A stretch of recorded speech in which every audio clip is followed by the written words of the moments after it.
అందరికీ నమస్తే. ఆంధ్రప్రభకు స్వాగతం. నేను మీ సంతోషి. మనతో X home minister Mysura Reddy గారు ఉన్నారు. నమస్తే సార్. నమస్తే. సార్, అసలు మీ పొలిటికల్ లైఫ్ గురించి ఈరోజు మాట్లాడుకుందాం సార్. అసలు మీకు పొలిటికల్గా ఎలా ఇంట్రెస్ట్ వచ్చింది సార్? అంటే నేను వైద్య విద్య కర్నూలు మెడికల్ కాలేజ్ చదివినాను. అయిపోయిన తర్వాత హౌస్ సర్జన్స్ అయిపోయిన తర్వాత నేను నియోజకవర్గంలో ప్రధాన మండలమైన ఎర్రగుంట్ల మండలంలో ప్రాక్టీస్ పెట్టాను. ఎర్రగుంటలో నాకు మంచి ప్రాక్టీసే ఉండేది. 4-5 సంవత్సరాలు ప్రాక్టీస్ అయినాక 77లో ఎన్నికలు వచ్చినాయి. ఊట్కూరు రామరెడ్డి గారని మా మామ పార్లమెంటుకి కంటెస్ట్ చేసినారు. అయితే అప్పుడు ఇందిరా కాంగ్రెస్ హవా నడిచింది కాబట్టి ఆయన 6,000 ఓట్లతో ఓడిపోయినారు. ఒక్క నీలం సంజయ్ రెడ్డి మాత్రం నంద్యాల నుంచి గెలిచినారు జనతా పార్టీ తరఫున. ఈయన కూడా చాలా నేరో మెజారిటీతో ఓడిపోయినారు. ఓడిపోయిన తర్వాత నీలం సంజయ్ రెడ్డి గారు కమలాపురం నిలబడు మంత్రి అవుతావులే అని చెప్పి ఆయనకు ఎమ్మెల్యేకు నిలబడమని జనతా పార్టీ తరఫున టికెట్ ఇప్పించినారు. అప్పటికే కమలాపురంలో వెంకటరెడ్డి గారు అని ఉన్నారు, ఆయనకు గ్రూప్ ఉన్నది. వారు ఆశించుకున్నారు, ఆయన కుటుంబంలో జనతా పార్టీ టికెట్ తీసుకోవాలని ఆశించుకున్నారు. రాకపోయేసరికి నిరాశ చెంది వాళ్ళు ఇండిపెండెంట్గా పోటీ చేసినారు. అప్పటికి మేమందరం కూడా బసిరెడ్డి గ్రూప్ అని ఉండేది, ఆదినాయుడు గ్రూపు 2 వర్గాలు జిల్లాలో ఉండేవి. మేమంతా బసిరెడ్డి గ్రూప్ తరఫున ఆ వెంకరెడ్డి గారి గ్రూప్లోనే ఉన్నాము. ఇంకా మాకు మేనమామ కాబట్టి 78లో ఆయన ఎమ్మెల్యే కంటెస్ట్ చేసినప్పుడు మేము ఆయనకు సాయం చేయాల్సి వచ్చింది. ఆయన వెంకటరెడ్డి గారు వాళ్ళ బామర్దిని నిలబెట్టినారు. ఆయన ఇండిపెండెంట్గా పోటీ చేసినారు. సీతారామయ్య గారు కాంగ్రెస్ పార్టీ తరఫున పోటీ చేసినారు. అయితే ఆయన గ్రూపు సమితి ప్రెసిడెంట్గా ఉన్నాయి కాబట్టి ఆయన శివారెడ్డి గారు గెలిచినారు. అప్పుడు 1,500 2,000 మెజారిటీతో గెలిచినారు.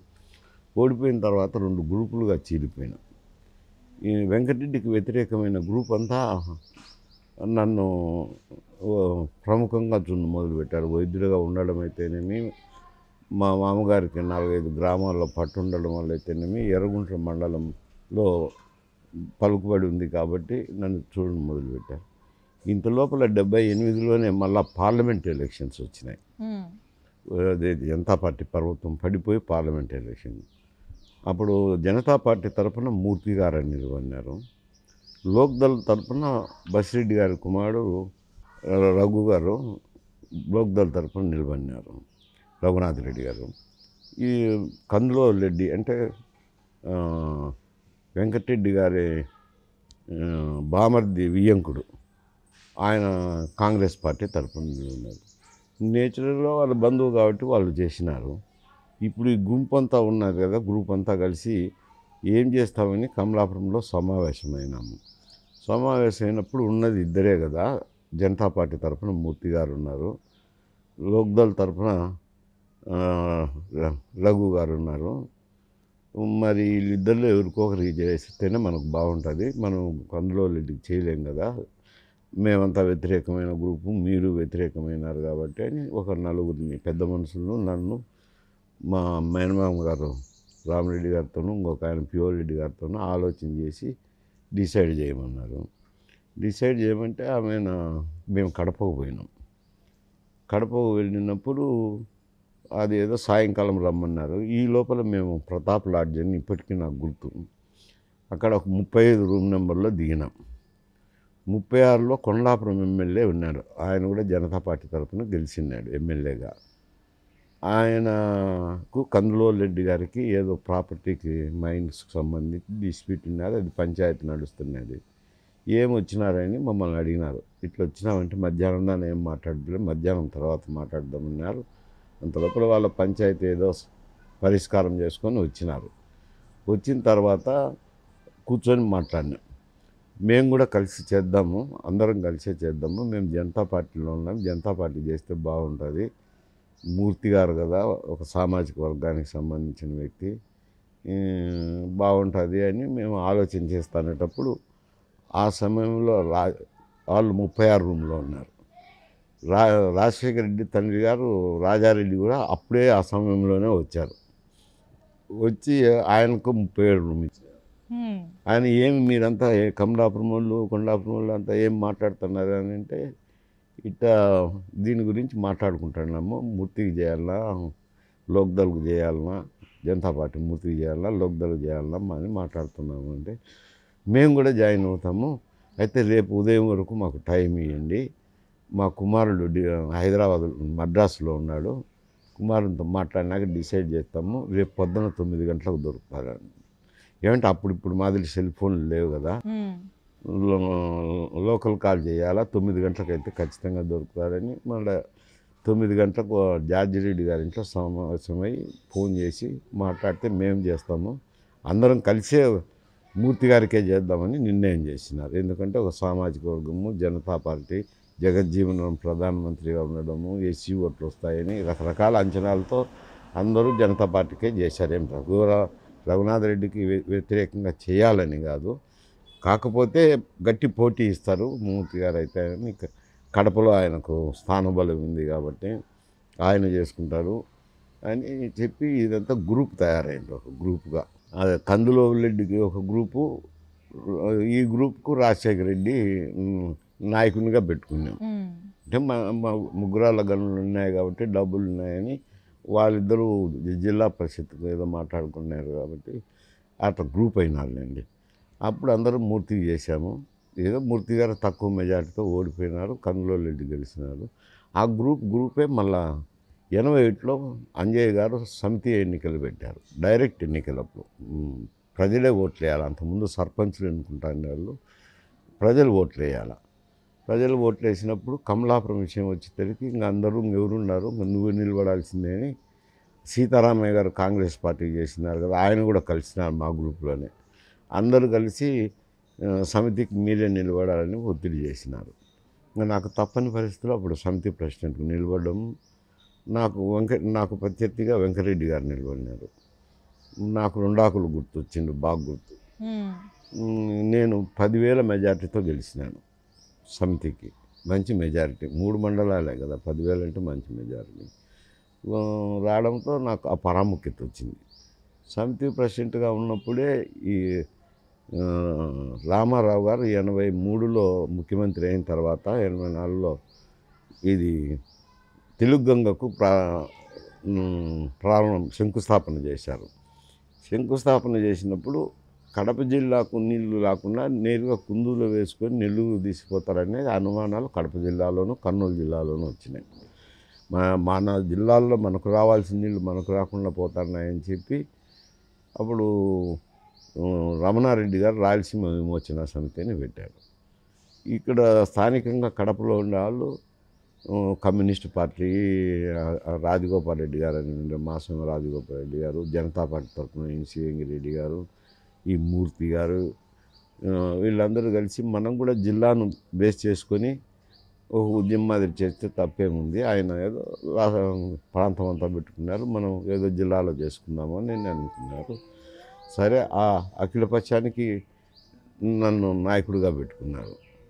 జిల్లా పరిషత్ గెస్ట్ హౌస్లో సమావేశమే అందరూ అఖిలపక్షాలు, కమ్యూనిస్ట్ పార్టీ అయితేనేమి, జనతా పార్టీ అయితేనేమి, అన్ని పార్టీల కలిసి వీటి నాయకుడిగా పెట్టుకున్నాక జిల్లాలో బంద్ పిలిపివ్వడము. ఆ బంద్ పిలిపించినప్పుడు కడప టౌన్ బంద్ పిలిపించినాం. బంద్లో పోలీసులు కాల్పు జరపడము, బాసా అనే వ్యక్తి మృతి చెందడంతో రాయలసీమ ఉద్యమం ఫ్లేరప్ అయింది. ఫ్లేరప్ అయినప్పుడు రమణారెడ్డి గారు 2 బ్యాచ్లు ఎందుకు, అందరం కలిసే చేసుకుందాము అని చెప్పి మమ్మల్ని పిలిస్తే పోయి మాట్లాడినాం. మాట్లాడి మాకేముంది 2 గ్రూపులుగా ఉండాలనేది ఏముంది, కలిసే చేద్దాంలే అన్నాం. తాడిపత్రిలో సమావేశం ఉంది, అక్కడ మాట్లాడుకుందామన్నారు. పోయినారు కమ్యూనిస్ట్ పార్టీ తరఫున శివరామరెడ్డి గారు, లింగమూర్తి అని కాకులో, నేను, తర్వాత మాసిం రాజగోపాల్ రెడ్డి, ఎన్సీ వెంగిరెడ్డి గారు అందరం కలిసిపోయినాం. కలిసిపోయినప్పుడు ఉద్యమంలో ఉండే పాయింట్లు మీద ఎవరికి అభ్యంతరం ఏం లేదు, మంచిదే, సమస్య చేరాల్సిందే అని చెప్పినారు. తర్వాత నీవే నాయకుడు ఉండేదానికి మాకు అభ్యంతరం లేదని కమ్యూనిస్టులు ఒప్పుకున్నారు రమణారెడ్డి గారిని. కాకపోతే మీరు ఆ, రాయలసీమ విమోచన సమితి అని పెట్టినారు. అది మీరు పెట్టుకున్న పేరు కాబట్టి మీ కింద మేము పనిచేయడం బాగుండదు కదా పార్టీగా. పేరు మార్చండి, మీరే అధ్యక్షులుగా ఉండండి, అందరం కలిసి పనిచేస్తామని వీళ్ళు కమ్యూనిస్టులు అభ్యంతరం చెప్పారు. దానికి ఆయన నేను విమోచన సమితి పేరు మారుతుందని చెప్పి విడిపోయినారు. మేము అంటే కమ్యూనిస్ట్ పార్టీ వాళ్ళందరూ కలిసి అప్పుడు ఆయన వెళ్ళిపోయిన తర్వాత సమావేశమై మనం జాయింట్ యాక్షన్ కమిటీ అని పెట్టుకొని రాయలసీమ అంతా చేస్తామని అది ఉద్యమం చేయడము. అది 85లో నేను మళ్ళీ ఎమ్మెల్యే అయినాను. ఆ జాయింట్ యాక్షన్ కమిటీ తరపునే ఉద్యమాలు ఎన్నో చేశాం. చేయడంతో ఆ ప్రాముఖ్యత వచ్చింది. తర్వాత 89లో మళ్ళీ ఎన్నికలు జరిగినప్పుడు కాంగ్రెస్ పార్టీ అధికారంలోకి వచ్చింది. తెలుగుదేశం పార్టీ ఓడిపోవడం, కాంగ్రెస్ పార్టీ అధికారంలోకి వచ్చింది. వచ్చిన తర్వాత చెన్నారెడ్డి గారు సామాజిక వర్గాన్ని ఆధారం చేసుకొని ఇవ్వలేకపోయినాను నాకు మంత్రి పదవి. మళ్ళీ జనార్దన్ రెడ్డి గారు వచ్చినప్పుడు నాకు మంత్రి పదవి ఇచ్చారు, హోంమంత్రి ఇచ్చారు. అక్కడి నుంచి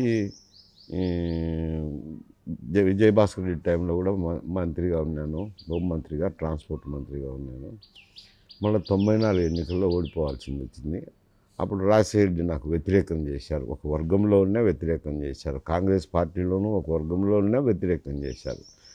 నేను భాస్కర్ రెడ్డి, జనార్దన్ రెడ్డి దగ్గర చేరినారు, డిసిడెంట్గా ఉండలేదు అని చెప్పి ఆయనకు అసూయతో వ్యతిరేకం చేసి అప్పుడు మేము 96లో మేము వ్యతిరేకం చేసాం. ఆయన ఏదో 3-4 వేలతో గడ్డను పడినాడు. సరే మళ్ళీ 98 ఎలక్షన్లు వచ్చినాక అందరం ఒకటే పార్టీలో ఉన్నామని రాజీనామా 98లో కలిసి చేసినప్పుడు ఆయనకు 1,00,000 ఓట్ల పైన మెజార్టీతో గెలిచినాడు. మళ్ళీ 99లో అందరం కలిసే చేసుకున్నాము. 99లో అపోజిషన్ ఎలక్షన్లో ఉన్నాము. మళ్ళీ 2004లో ఇదే వచ్చింది. ఇక్కడ నేను అప్పుడు కాంగ్రెస్ లెజిస్లేటివ్ నాయకుడుగా రాజశేఖర రెడ్డి ఉన్నాడు, నేను సెక్రటరీగా ఉన్నాను. ఏదో పంచాయతీ ఉన్నది, మామ అల్లుల సందు ఒక పంచాయతీ ఉన్నది. మామ తరపున రామచంద్రయ్య గారు ఉన్నాడు, నేను అల్లుడు నా తరపున నేనున్నాను. ఏం చేద్దామంటే అల్లుడిని అడుగుతాను. నేను అడిగితే సరే నా న్యాయం జరిగితే నేను పంచాయతీలో న్యాయం జరిగితే ఒప్పుకుంటానని అల్లుడు అన్నారు. సరేలే ఒప్పుకున్నాడు, మాట్లాడదాంలే అని చెప్పినారు. అంటే ఆయన వండుకొని ఇక్కడ హైదరాబాద్ అయితే బాగుండదులే, నేను తెలుగుదేశంలో ఉండాలి, నువ్వు కాంగ్రెస్లో ఉండవు, ఢిల్లీలో కూర్చొని మాట్లాడదాంలే అని అన్నారు. సరే ఢిల్లీకి వెళ్ళాము. ఢిల్లీకి వెళ్తే ఆమెను కూర్చొని ఆ పంచాయతీ ఏదో మాట్లాడినాము, సెటిల్ చేసినాం. చేసినప్పుడు TV9 ఛానల్ నాకు బాగా గుర్తు. మీరు సత్యనారాయణరావు అని PCC అధ్యక్షులు ఉండే, ఆయన్ని దింపేదానికి ప్రయత్నాలు చేస్తున్నారా ఢిల్లీకి వెళ్ళి? లేదు, ఏదో పర్సనల్ పని మీద వచ్చినానంటే. పర్సనల్ పని ఏమిటి అని అన్నాడు. ఈ పర్సనల్ పని మీకంటే చెప్తాము, పంచాయతీ విషయం చెప్పలేను కదా. చెప్పలేక నేను ఏదంటే అతనేమో స్లగ్గేమో సత్యనారాయణరావును దింపేదానికి ప్రయత్నాలు చేయని పోయినారు ఢిల్లీకి అని చెప్పి పెట్టి ఏదో రాస్తుంటారు కదా టీవీలో, మేము చెప్పేది ఒకటి వాళ్ళు రాసేది ఒకటి. దాంతో ఆమె సత్యనారాయణరావు పోయి కంప్లైంట్ చేశారు, చూడు నన్ను దించమని. కానీ వాస్తవానికైతే సత్యనారాయణరావును PCC అధ్యక్షులు చేసినప్పుడు భాస్కర్ రెడ్డి గారు చెప్తే మేమంతా వెళ్ళి సోనియా గాంధీకి రిప్రజెంట్ చేసి ఆయన PCC అధ్యక్షులు చేయమని చెప్పి చేయించినాం. చేయించిన వాళ్ళని తీసేయమని ఎందుకు పోతాం? ఆయనకైనా విచక్షణ ఉండాలి కదా. ఆ విచక్షణ లేకుండా పోయి ఏదో కంప్లైంట్ చేసినారు. ఈయన కూడా వచ్చిన తర్వాత ఎందుకు పోయినారు ఏమని నన్ను అడగచ్చు కదా, అడగకుండానే సెక్రటరీ పని నుంచి తీసేసినారు. తీసేసినాక కొంచెం మనస్తాపం చెంది నన్ను అడగాలి కదా, నేను జరిగింది ఒకటి చేసింది ఒకటి, నన్ను అడగకుండా చేసినారు అని చెప్పి నేను చాలామంది వచ్చి అడిగితే ఇదే చెప్పినాను. తప్పేనే మరి ఎందుకు చేసినారు, మాట్లాడింటే బాగుండే అని. ఇంకా 2004 అప్పుడు DL రవీంద్రారెడ్డి, ఆయన మైదుకూరు శాసనసభ్యులుగా ఉండి, శివరామకృష్ణ గారు ఆయన బద్దెల్లో ఉండి, అందరం కలిసి ఈయన ఇంతే ఇట్నే చేస్తుంటాడు, ఎందుకవ్వా మనం తెలుగుదేశంలో చేద్దాము అని వచ్చినారు. అంటే మనం నియోజకవర్గాల్లో మాట్లాడాలి కదా అని కడపకు పోయినాం, మాట్లాడుకొని సరే పలానా రోజు పోదామని చెప్పినాము. ఇక్కడ కలవడానికి వచ్చినాము. ఒకరోజు ముందు DL రవీంద్రారెడ్డి గారు వచ్చారు. ఆయన మళ్ళీ కాంగ్రెస్ పార్టీలో చేరిపోయినాడు. ఇంక మేమిద్దరం అనుకున్నాం ఎందుకు మనము మన ఇద్దరమే పోదాంలే అని మేమిద్దరం తెలుగుదేశంలో పోయి చేరినాం, శివరామకృష్ణ గారు నేను. అప్పుడు ఆయన ఎంపీకి నిలబెట్టినారు. ఎంపీకి కష్టమండి గెలవలేము అని చెప్తే ఏదన్నా పొరపాటు అయితే నేను చూసుకుంటానులే అన్నాడు. సరే ఎంపీకి పెట్టమంటే పెట్టినాను, క్యాండిడేట్లు ఎవరు లేవు, నువ్వైతే సరిపోతుంది అని చెప్పి పెట్టినా ఓడిపోయినాక మళ్ళీ రాజ్యసభ కూడా ఇచ్చినారు. ఆయన మాట నిలబెట్టుకున్నారు. 2012 వరకు కూడా ఉన్నాను అక్కడే. నాకేం ఆ పార్టీ విడిపోవాలని కూడా లేదు, దూరం అవ్వాలని కూడా లేదు. నేను ఏదైనా పని ఉంటే పిలవండి వచ్చి చూసిపోతాంటానని చెప్పినా సరేలే అని ఆయన కూడా అన్నాడు. ఆయన తర్వాత నేను ఉన్నప్పుడు ఒక ఆయన మాసిమ రాజగోపాల్ రెడ్డిని రాయలసీమ ఉద్యమం, ఆయన కుమారుడు ఇక్కడ జగన్మోహన్ రెడ్డికి దగ్గరగా ఉన్నాడు. కాంగ్రెస్ వైఎస్ఆర్సీపీలో చేరాలని వచ్చి నన్ను అడిగినారు. అడిగితే నేను చేరనబ్బా, ఇప్పటికే కాంగ్రెస్ నుంచి తెలుగుదేశం పోయినా చెడ్డ పేరు ఉంది, మళ్ళా చేరితే చెడ్డ పేరు వస్తుంది, నేను చేరను అని చెప్పేసి నిర్ద్వందంగా చెప్పేసినాను. 2-3 మార్లు అడిగితే కూడా 2-3 మార్లు కూడా చెప్పినాను.